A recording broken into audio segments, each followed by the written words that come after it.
An official delegation of top Cuban doctors and scientists are in Washington today, meeting with U.S. officials trying to find answers to that mysterious illness. The illness is reported by 26 U.S. diplomats and intelligence officials in Havana over the last year and a half.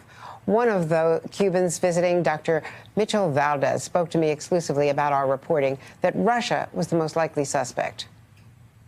I think it's something that's very unlikely. It's very far-fetched. I've seen so much speculation and ideas constructed on a flimsy basis.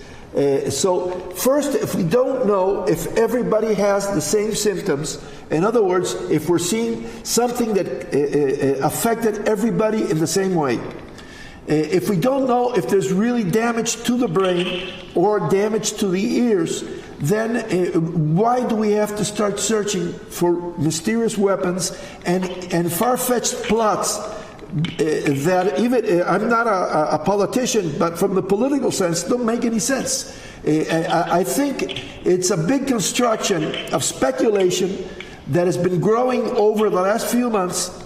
And I'm sure if we sit down, the scientists, the doctors from both sides, and we try to collaborate and we share data more openly, we could get down to what's really happened. And because all the rest, I think, is speculation.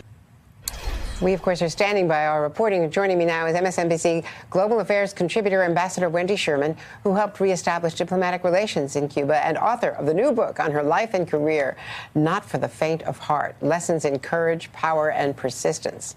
And I learned a lot from reading this. I thought I knew you over the years, covering you in various diplomatic posts, but learned so much about what all women experience. But let's first talk about Cuba. Sure. Because this is a mystery, and one complaint that the Cuban doctors and scientists have is that they could not get information from the Americans. Americans were expelled by the Trump administration, brought back for their own health, but also it was, some would say, a convenient excuse to break off these emerging relationship.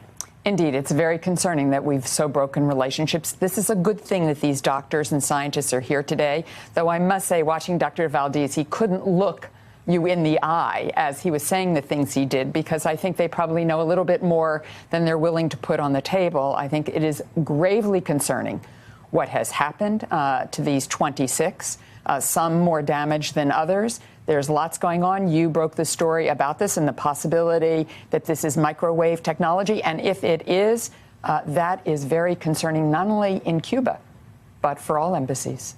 And as well, in talking to him about this, they're frustrated because he says that the scientists, the doctors, the medical community don't want to break relations. They want to share a lot of their discoveries. There was recently an FDA trial on an important immunization, vaccine. And this is part of that conversation. Indeed. Cuba has really... And undoubtedly, a lot of people have tried to use this politically. In Cuba, everybody was happy with the closer relationships, the reestablishment of diplomatic relationships. Our scientific community was very, very excited because there are many things we can do together. We started reaching out to people to study Alzheimer's disease. This is a big problem for the U.S. and for Cuba, to study cancer, to see how we can contain Zika and dengue. We have so many common problems, and all of this situation that has been created where the embassies have been, the personnel has been reduced, where it's very difficult to get visas, has turned into a barrier, and we haven't been able to fulfill these possibilities and these dreams we had of closer collaboration.